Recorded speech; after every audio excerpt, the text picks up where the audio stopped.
고린도전서 9장 16절과 17절 말씀을 우리 같이 함께 읽겠습니다. 시작. 내가 복음을 전할지라도 자랑할 것이 없음은 내가 부득불할 일임이라. 만일 복음을 전하지 아니하면 내게 화가 있을 것이로다. 내가 내 자의로 이것을 행하면 상을 얻으려니와 내가 자의로 아니한다 할지라도 나는 사명을 받았노라. 아멘. 아멘. 한번 우리 가슴에 두 손을 얹고 이렇게 한번 따라 하시겠습니다. 나는 복을 받은 사람입니다. 옆 사람에게도 그렇게 말하세요. 나는 복을 받은 사람입니다. 나는 복을 받은 사람입니다. 옆에 사람에게도 성도님은 복 받으신 분입니다. 복 받은 분입니다. 여러분 정말 그렇게 믿습니까? 내가 지금 어떤 환경을 살다가 왔을지라도, 나의 지금 마음 상태가 어떠할지라도 그 무엇보다도 중요한 것은 하나님 나를 사랑하신다는 겁니다. 그리고 오늘 이 자리에 불러주셨습니다. 내가 자격이 되고, 그리고 하나님 앞에 나올 수 있는 그런 거룩함이 있어서가 아니라 오직 예수님의 은혜로, 예수님의 피의 은혜로 오늘도 우리가 주님 앞에 나오게 됨을 믿습니다. 세상에서 가장 복받은 사람은 누구예요? 바로 구원받은 사람입니다. 구원받은 사람이야말로 가장 복받은 사람입니다. 신명기 33장 29절을 보면 이스라엘이여 너는 행복한 사람이로다 라고 했습니다. 여기서 이스라엘은 이스라엘 민족만을 말하는 게 아니고요, 오늘 구원받은 모든 백성들, 하나님의 자녀들을 가리킵니다. 우리는 행복한 사람입니다. 그 이유가 뭐예요? 여호와의 구원을 너같이 얻은 백성이 누구냐? 하나님의 구원을 받은 하나님의 자녀들이기 때문에 우리는 행복한 사람인 줄 믿습니다. 그래서 구원받은 것이야말로 가장 큰 복입니다. 아무리 세상에서 많은 물질과 그리고 소유를 가지고 있어도 구원받지 못하면 그 사람은 불행한 사람입니다. 아무리 이 세상에서 좋은 것을 누리고 명예를 가져도 구원받지 못한 사람은 불행한 사람입니다. 구원받은 자야말로 복받은 사람입니다. 하나님께서는 우리에게 구원의 은혜를, 복을 주셨습니다. 그리고 이제는 이 세상을 살아갈 때 우리를 홀로 두지 않으시고 선한 목자가 되시고 우리를 인도해 주심을 믿습니다. 오늘 우리 찬양팀이 찬양했어요. 주의 말씀은 내 발의 등이요 내 길의 빛이라고요. 이 말씀은 곧 예수님이신 줄 믿습니다. 예수님이 내 발의 등이요 내 길의 빛이요 나의 선한 목자이십니다. 이 세상을 살아갈 때 선한 목자 되신 주님이 나를 인도해 주시는 거예요. 사망의 음침한 골짜기도 두렵지 않게 하시고 원수가 나를 공격해 와도 우리는 두려워하지 않습니다. 왜냐하면 선한 목자 되신 주님이 나의 앞길을 인도해 주시기 때문입니다. 여러분, 예수님 믿고 구원받은 성도는 이 세상을 하나님의 은혜로 사는 겁니다. 구원받은 성도가 받아야 될 또 한 가지 복이 있습니다. 그것은 바로 범사에 잘 되는 복입니다. 여러분 다 그 복의 주인공들 되기를 축복합니다. 구원받은 성도는 이 땅에서도 범사에 잘 되는 복을 받아야 합니다. 창세기 24장 1절을 보시면 아브라함이 나이가 많아 늙었고 여호와께서 그에게 범사의 복을 주셨더라. 아멘. 여러분, 아브라함은 늦게 부름받았습니다. 75세에 부름받았지만 그의 인생이 얼마나 복됐습니까?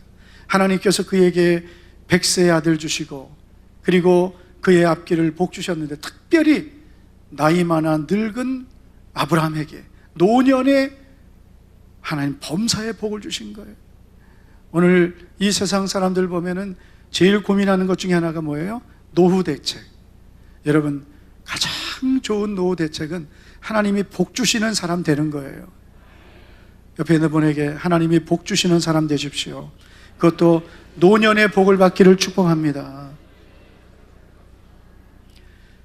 여호와께서 그에게 범사의 복을 주셨더라라고 했습니다.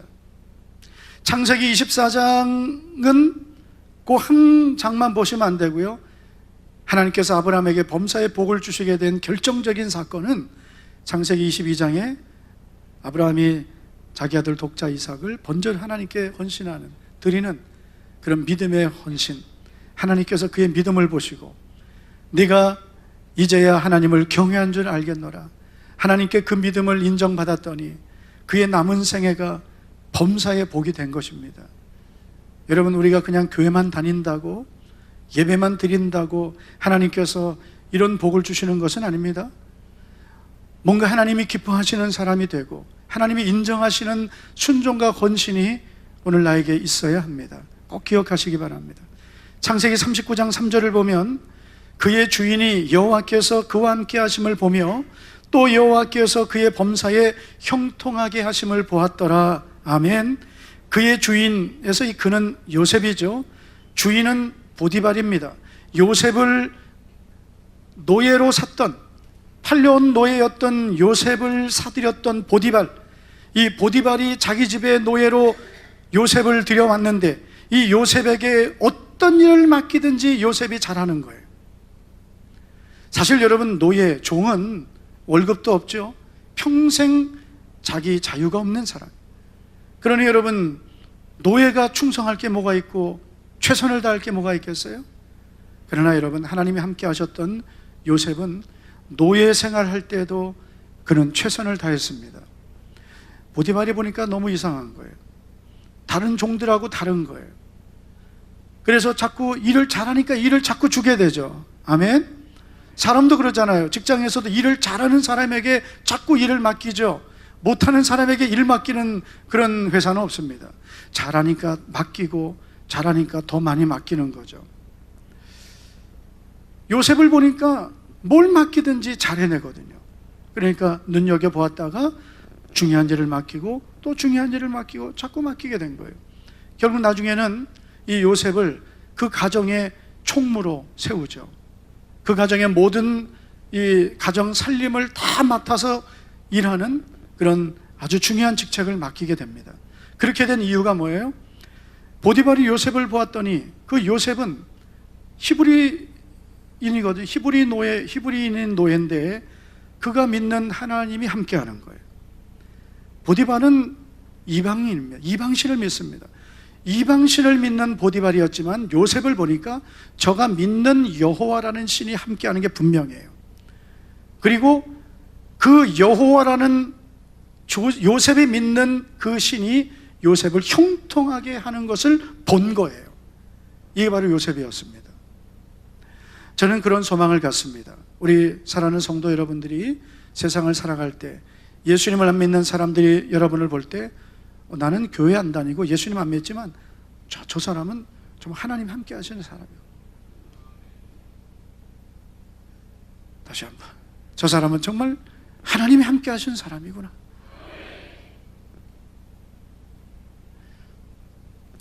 어떻게 저렇게 잘 될 수 있을까? 한번 따라합시다. 하나님이 함께하지 않으면 저렇게 잘 될 수 없다. 시작. 하나님이 함께하지 않으시면 저렇게 잘 될 수 없다. 어떻게 저렇게 잘 되냐?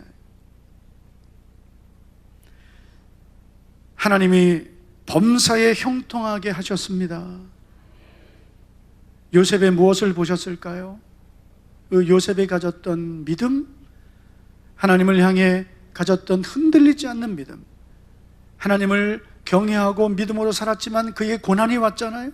고통이 왔습니다. 고통이 하고 말할 수 없는 고난이 왔지만 그래도 하나님을 신뢰하는 요셉의 믿음.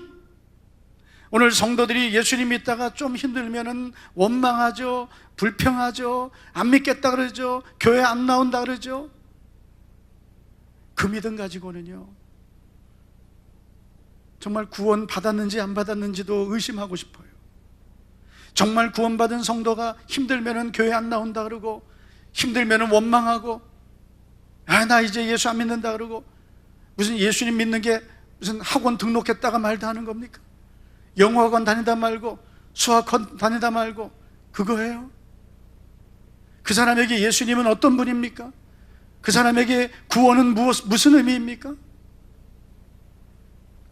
그러니 한번 교회 다녀보고 그리고 열심히 기도해보고 안 되면 그만두지 뭐, 이런 신앙 가지고 하나님을 시험하니, 그러니 여러분, 한국교회 그런 성도 아니에요. 그런 교인이 얼마나 많은지 아세요?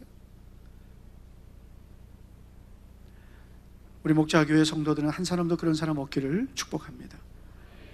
힘들다고 믿음 떠나는 게 아니고요, 힘들수록 더 하나님 의지하고 고난에 와도 더 주를 바라보고, 그랬더니 하나님께서 이 요셉을 도와주시고 함께 하시고 형통하게 하시고, 그리고 결국은 높이시는 거예요. 신명기 15장 18절을 보면 그리하면 네 하나님 여호와께서 네 범사에 뭘 주시리라? 범사가 뭐예요? 네 하는 모든 일, 네가 하는 모든 일, 너의 모든 환경, 범사에 복을 주실 것이다. 자, 그런데 중요한 게 뭐예요? 그리하면이에요. 뒤에만 보시면 안 돼요. 네 하나님 여호와께서 네 범사에 내게 복을 주시리라, 거기만 아멘이 아니라 그리하면이에요. 뭐 하라는 거예요? 하나님의 말씀대로. 신명기 15장에 보면은, 여러분, 우리가 신명기서의 말씀은 다 하나님 말씀에 순종하면 복을 주신다는 거예요. 여러분, 신명기 15장에 나오는 말씀은 뭐냐면 이런 말씀들이에요. 내 종들을 7회가 되면 놓아서 자유하게 해줘라. 그런 말씀이 바로 앞에 나와요. 이거는 정말 손해보는 일이에요. 그런데도 하나님의 말씀이기 때문에 네가 순종한다면 네 하나님께서 너에게 범사에 복 주신다는 거예요. 오늘 성도들이 예수님 믿으면서 하나님 말씀이라면 무조건 순종하겠습니다 해야 되는데, 손해보는 건 안 하려고 그래요. 당장 내가 손해볼 것 같으면 안 하려고 그래요. 내가 당장 이득이 될 것 같으면 그걸 한다 그래요. 내가 하나님 말씀대로 순종하면 손해볼 것 같아요? 안 하려고 그래요. 물론 우리 교회 성도들은 그래도 할 줄로 믿습니다.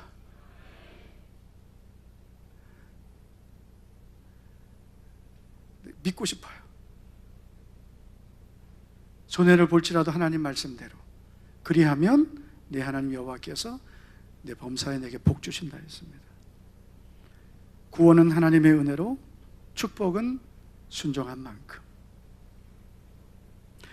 요한 3서 1장 2절을 보면 사랑하는 자여 내 영혼이 잘됨같이 내가 범사에 잘되고, 뭐같이 잘된다고요? 영혼이 잘된 것 같이, 내 영혼이 잘됨 같이 내가 범사에 잘되고. 영혼이 잘못되고 범사에 잘되는 것은 없는 거예요. 영혼이 잘된 것만큼 범사에 잘되고. 영혼이 잘된다는 게 뭐예요?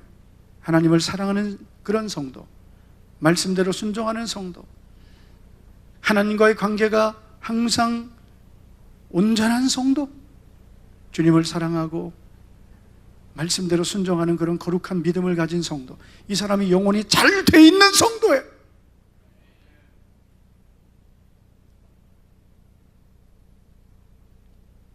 영혼이 잘된 것 같이 내가 범사에 잘된다 했어요.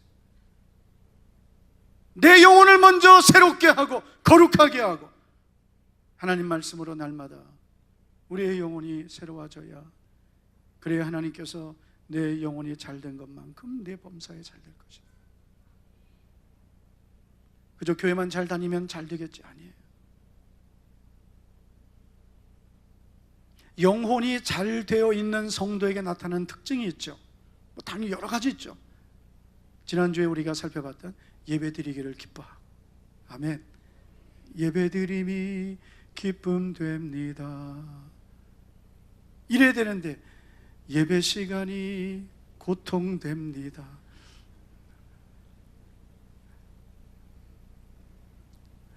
예배 드리는 것이 기쁨이 되는 성도, 영혼이 잘 되어 있는 성도. 예배 드리고 싶어요. 교회 오고 싶어요. 찬송 부르고 싶어요. 기도하고 싶어요.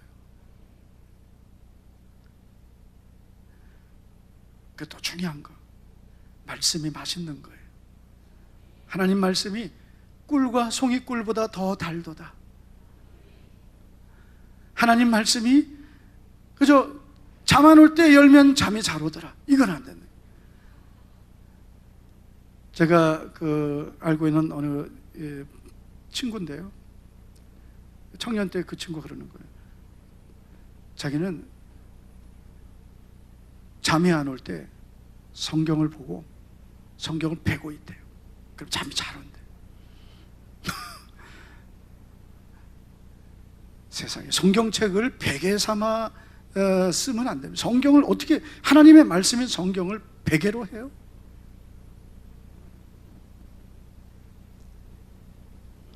예전에 어떤 분은 이 주보에도 하나님의 말씀이 있는데 주보를 함부로 하면 안 된다고, 그래서 이 주보 떨어져 있으면 되게 혼냈어요, 목사님들이.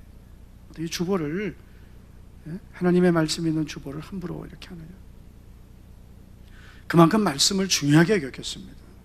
그런데 점점 성도들이 하나님의 말씀에 대한 사모함, 말씀의 소중함을 점점 잃어버리고 있는 거예요. 성도 여러분, 우리의 영혼이 잘 돼 있다는 것은 뭐예요? 말씀이 꿀과 송이꿀보다 더 달고 하나님의 말씀을 사모하게 되는 거예요. 사람이 떡으로만 사는 것이 아니요, 하나님의 입으로부터 나오는 모든 말씀으로 사는 것이다. 우리의 육신이, 여러분, 떡을 먹으면 되죠, 육신의 양식. 그러나 우리의 영혼은 하나님의 말씀을 먹어야 돼요. 영혼이 건강한 사람은 말씀이 맛있는 거예요. 할렐루야. 그리고 영혼이 잘 돼 있는 사람에게 나타나는 특징, 시간이 없으니까 중요한 것만, 내가 믿는 예수님을 전하고 싶어요. 전하고 싶어요. 예수님을 안 믿는 사람을 만나면 그 사람을 주님께로 인도하고 싶어져요. 다시 말해, 복음을 전하고 싶어요. 이 사람이 영혼이 잘 돼 있는 사람입니다. 저는 우리 목장의 모든 성도들이 누구를 만나든 예수님을 전하고 싶은 뜨거운 주님의 마음이 있기를 축복합니다. 우리가 반드시 진단해야 될 게 바로 이거예요. 나는 예배드리기를 기뻐하나? 나는 하나님 말씀이 정말 나에게 영의 양식인가? 난 누구를 만나든 내가 믿는 예수님을 전하고 싶은가? 이것은 우리의 믿음을 진단하는 중요한 척도가 되는 것입니다. 오늘 예수님을 믿는 성도들이 가장 안타깝게 놓치고 있는 것은 뭐예요? 주일 성수도 아니에요. 주일 성수도 심각하지만 더 심각한 게 있어요. 주일 성수를 하지 않는 것도 심각하지만 10의 1조를 구별하지 않는 것도 심각한 문제지만 예배 생활도 무너졌지만 더 심각하게 무너진 건 주님의 증인으로 살지 않는다는 것. 주님을 증거하지 않고 예수님을 믿는다고 하는 것, 이것이 가장 심각한 오늘 이 시대 그리스도인들에게 문제입니다. 여러분, 이것은 그냥 우리가 예수님을 전하느냐 안 전하느냐 그것으로 끝나지 않습니다. 왜냐하면 오늘 우리가 읽은 말씀에 보니까 우리가 복음을 전하지 않는 것은 단순히 내가 하고 안 하고가 아니라 우리에게 엄청난 결과를 가져오기 때문입니다. 자, 9장 16절 오늘 본문입니다. 고린도서 9장 16절 시작. 내가 복음을 전할지라도 자랑할 것이 없음은 만일 복음을 전하지 아니하면 내게 화가 있을 것이로다. 아멘. 자, 바울이 정말 특별한 말을 하죠. 만일 복음을 전하지 않으면 나에게 뭐가 있다? 화가 있다.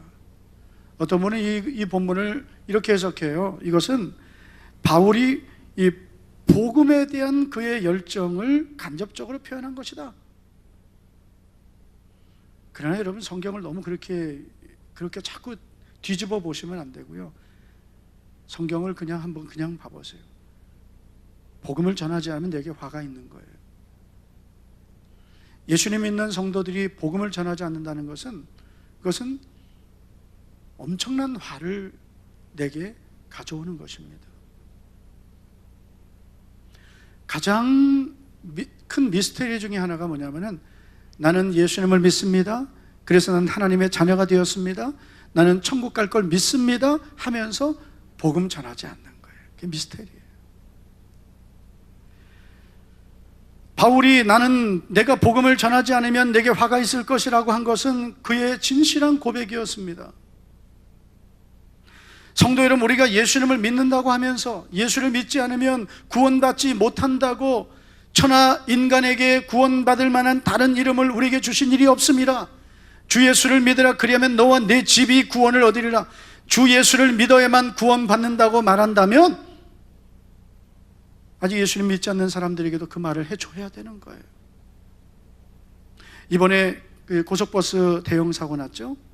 안타깝게 많은 분들이 목숨을 잃었습니다. 그런데 이런 얘기가 있었어요. 아직 그게 다 확인이 되진 않았지만 고속버스 운전하신 운전자가 먼저 빠져나왔다는 거예요. 사람이 위급한 상황을 만나면 자기를 먼저 보호하고 싶은 것은 본능입니다. 그러나 우리가 만약에 다른 사람을 내가 살릴 수 있는데도 그렇게 했다면 정말 나쁜 행동을 한 겁니다. 한 명이라도 살릴 수 있었다면. 세월호에 그 희생당한 우리 아이들, 그 아이들 생각하면 여러분 지금도 우리가 너무나 안타깝잖아요. 그 아이들은 그 밑에서 구명조끼 입고 기다리게 해놓고 자기들만 빠져나왔어요.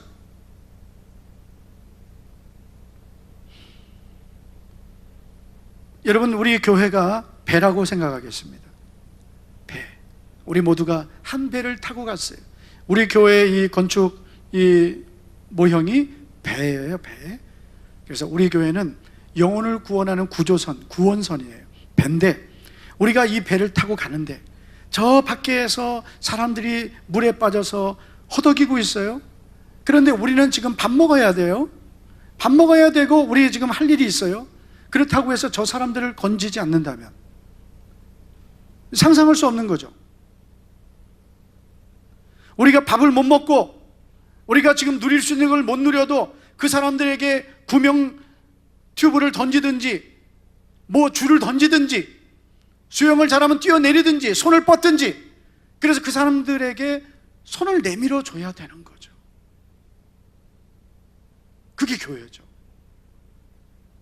예수님께서 교회를 세우신 목적이 뭐예요? 내가 이 반석 위에 내 교회를 세우리니. 내 교회, 주님의 교회. 우리 목자교회는 주님의 교회, 주님이 내 교회를 하셨어요. 교회의 주인은 주님이시고, 그리고 교회를 가리켜서 교회는 그의 몸이니 예수님의 몸이에요. 교회는 예수님의 몸인데, 그러면 교회가 해야 할 일이 뭐예요? 예수님이 하셨던 일. 교회가 예수님의 몸이기 때문에 예수님이 하셨던 일을 해야죠. 예수님이 하셨던 가장 중요한 일이 뭐예요? 인자에 온 것은 잃어버린 자를 찾아 구원하려 함이니라. 아멘. 예수님은 잃어버린 자를 찾고 구원하기에 오셨어요.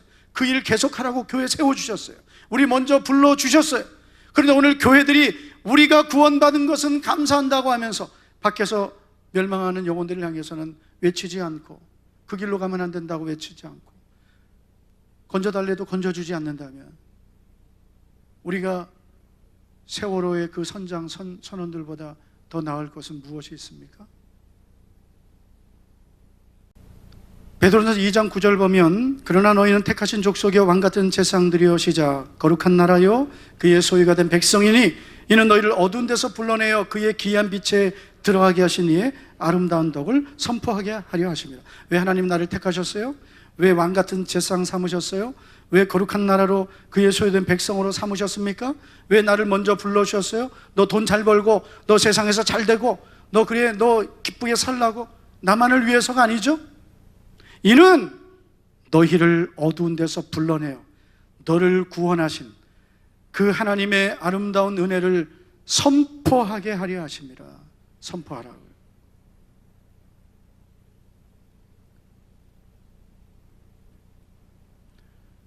우리 청년들이 이제 토요일마다 나가서 이제 납작만두를 구워주면서 전도를 합니다. 그래서 얘들이 빨리 열매를 맺어야 되는데, 첫 열매를 거둬야 되는데, 어쨌든 얘들이 토요일 그 황금 같은 시간, 청년들에게 토요일은 얼마나 놀고 싶은 시간이겠어요. 그 시간을 헌신해서 전도 현장 나가서 납작만두 구워주면서 전도하는데, 그런데 이제 어제 드디어 교회를 나오겠다는 사람이 나타났습니다.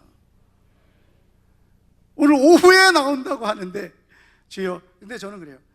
안 나와도 수고했다. 전도가 그냥 쉽게 되는 게 아니라, 납작만두 먹을 때는 나오겠다 하는데 그게 다 소화되면은 생각이 없어지거든. 우리 다 해봤잖아요. 와야 오는 거지, 오기 전까지는 이제 그래도 저는요 너무 감사한 거예요.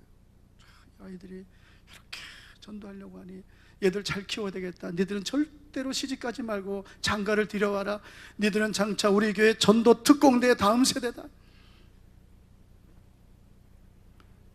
아멘을 해주시기 바랍니다. 저는 우리 목자교회 성도들이 잘 되기를 축복합니다. 한 사람도 화를 겪는 자 없어야 됩니다. 누구를 만나든 그냥 예수님을 믿는 그 믿음의 향기를 나타내십시오. 지금은 여러분 말로 전도하는 시대가 아니에요. 그냥 향기를 드러내라. 내가 예수님 믿는다는 것만 드러내도 되고, 덕을 끼치고 선을 행하고 착한 행실로 그들에게 보여지고, 그러면 전도의 문이 열리게 되어 있습니다. 지금도 여러분 가정 문제 때문에, 자녀 문제 때문에, 개인적인 문제로, 질병으로 힘들고 어려운 분들이 얼마나 많아요. 해결할 수 없어요. 여러분, 인생의 문제가 세상에서 어떻게 해결돼요? 모든 인생의 문제는 길이요 진리요 생명이신 예수님에게 나와야 되는 거예요. 그럼 그분들에게 우리가 좋은 향기를 바라고, 그리고 그리스도인의 그 아름다운 모습을 보여서 그분들이 힘들고 어려울 때 기도해 주겠다 그러고요. 절대로 전도를 성급하게 하면 안 돼요. 기도해 주겠다 그러고, 새벽마다 기도하고 있다 그러고, 그러면서 계속 그렇게 그분을 위해 기도하고 섬기면 하나님께서 그 마음의 문을 열어주실 때가 오는 거예요. 그 마음이 열려져서 교회에 오면 주님이 만나주시는 거예요. 마음도 안 열렸는데 그냥 나는 무조건 전하리라, 예수 믿어야 된다, 안 믿으면 지옥 간다, 회개해야 된다, 막 이러면은 기분 나쁜 거예요. 마음이 열리고 그 마음이 좋은 땅이 될 때, 그때까지는 우리가 기도하고 섬기고 수고해야 되는 거예요. 그게 전도예요. 그렇게 우리가 살아가는 삶의 현장에서, 직장에서, 학교에서, 그리고 여러분 만나는 사람들에게 내가 시간 내서 전도지를 들고 나가지 못해도 내가 만나는 분들에게 주님의 사랑을 전하고 향기를 나타내고 섬기고 기도하고 섬기고 기도하면 우리의 삶이 전도가 되는 거예요. 내가 만나는 사람들에게 주님의 사랑을 전하게 되는 거예요. 그래서 그분들이 내가 당신 나가는 교회 한번 나가고 싶다고, 할렐루야, 이렇게 되기를 축복합니다. 내가 다른 교회 몰라도 당신 나가는 교회는 한번 가보고 싶다고, 도대체 어떤 교회길래 이렇게 참 고맙게 하냐, 그렇게 되기를 바랍니다. 도대체 그 교회 목사님은 어떤 분이길래 당신을 이렇게 만들어놨느냐. 그렇게 찾아오면 제가 아니라 저분께서 하셨다, 주님이 하셨습니다. 왕년에 술고래가 그렇게 승질 더럽던 사람이 어쩜 이렇게 천사가 되었나. 원래 천사는 더 천사가 되고, 어쩜 이렇게 사람이 이렇게 사랑이 많느냐. 그러면 저절로 전도가 되는 거죠. 전도한다고 막 말만 크게 하고 다닌다고 되는 건 아니에요. 우리 목자계 모든 성도들은 한 사람도 복음을 전하지 않아서 화가 있는 자가 없기를 축복합니다. 17절 다 같이 읽습니다. 내가 내 자의로 이것을 행하면 상을 얻으려니와 내가 자의로 하지 아니한다 할지라도 나는 사명을 받았노라. 아멘. 자의로라는 것은 자발적 의지입니다. 자원하여, 내가 자원하여 이것을 복음을 전하면 뭘 얻는다? 상, 이 보상이에요. 여러분, 우리가 기쁜 마음으로 자원하여 복음 전하면 상을 주십니다. 그 상을 받기를 주의 이름으로 축복합니다. 마가복음 10장 29절 이하를 보면 예수께서 이르시되 내가 진실로 너희에게 이르노니, 시작, 나와 복음을 위하여 집이나 형제나 자매나 어머니나 아버지나 자식이나 전토를 벌인 자는 현세에 있어 집과 형제와 자매와 어머니와 자식과 전토를 몇 배요? 100배나 받되 박해를 겸하여 받고 내세 영생을 받지 못할 자가 없느니라. 몇 배를 주신다고요? 100배, 100배. 그럼 뭐 전도만 하면 다 100배냐? 전도를 잘 하셔야 돼요.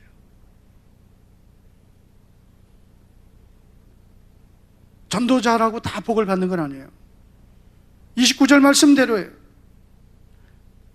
나와 복음을 위하여 집, 형제, 자매, 어머니, 아버지, 자식 전토를 벌인 자는, 여러분, 우리가 복음을 위해 산다는 것이 얼마나 많은 것을 포기해야 되는지 아십니까?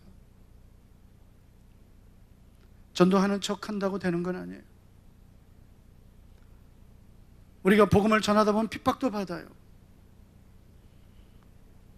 핍박을 받고 손해를 볼 수도 있습니다. 그럴 때에도 복음을 위해 사는 신앙, 이 사람이 100배의 주인공이 됩니다. 자의로 복음을 전하면 상을 받는다.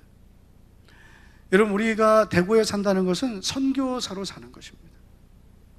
우리는 선교지에 있는 겁니다. 2016년 5월 기준으로 대구시 인구는 248만 5,134명, 약 250만 명입니다. 그 250만 명 중에 구원받은 사람은 얼마나 될까요? 모르겠어요. 정확한 통계 없으니까. 아무리 많이 잡아도 10% 안 됩니다. 10% 어림도 없어요.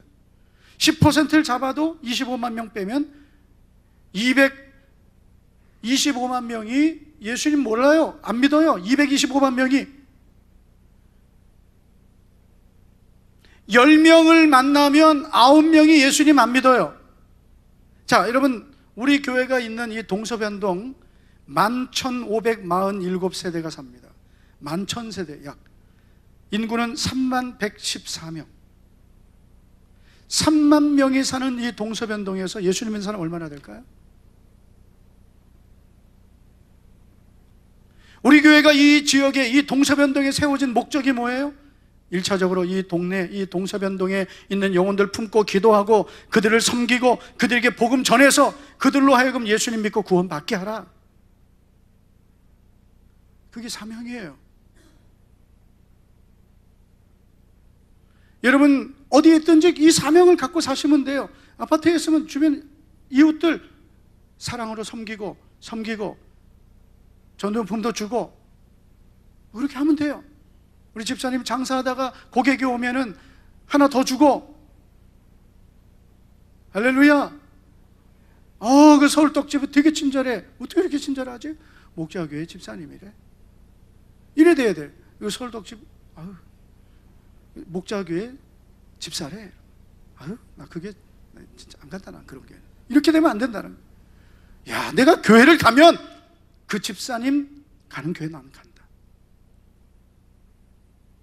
이 사람에게 이렇게 되십시오. 이런 집사님 되십시오.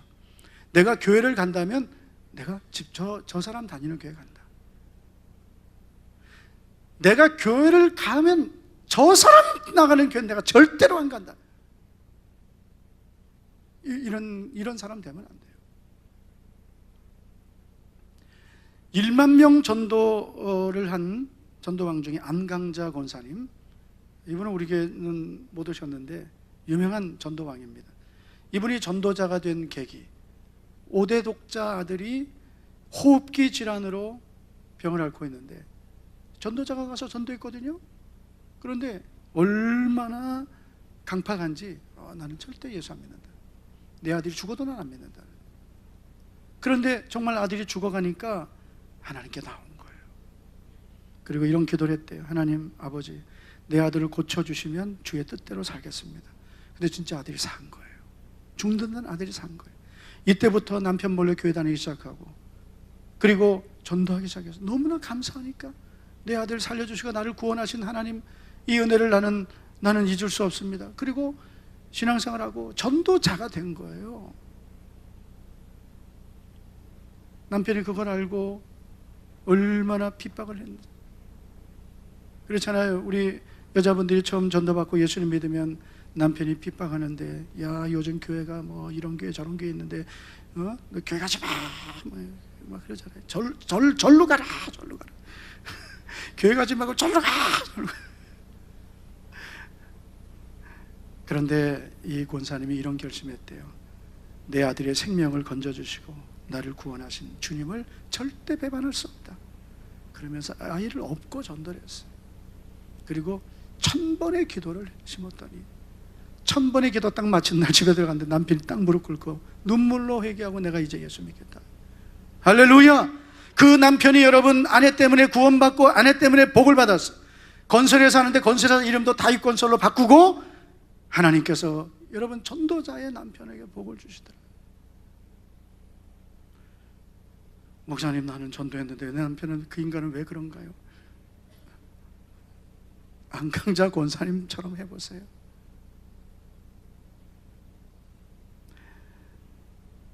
우리가 자의로 복음을 전한다면, 기쁘게 감사함으로 복음을 전하면 다 상이 있는 거예요. 마땅히 해야 될 일이지만 주님이 기뻐하시고 상을 주실 줄 믿습니다. 저는 우리 모든 성도들이 복음을 전하지 않는 그런 화를 당하는 자가 한 사람도 없기를 바라고, 복음을 기쁘게 전해서 다 상을 받는, 복을 받는, 영혼이 더 잘되고 범사의 복을 받는, 하늘의 상급을 쌓는 축복의 사람들 되기를 주의 이름으로 축원합니다. 아멘. 다 같이 우리 기도하겠습니다.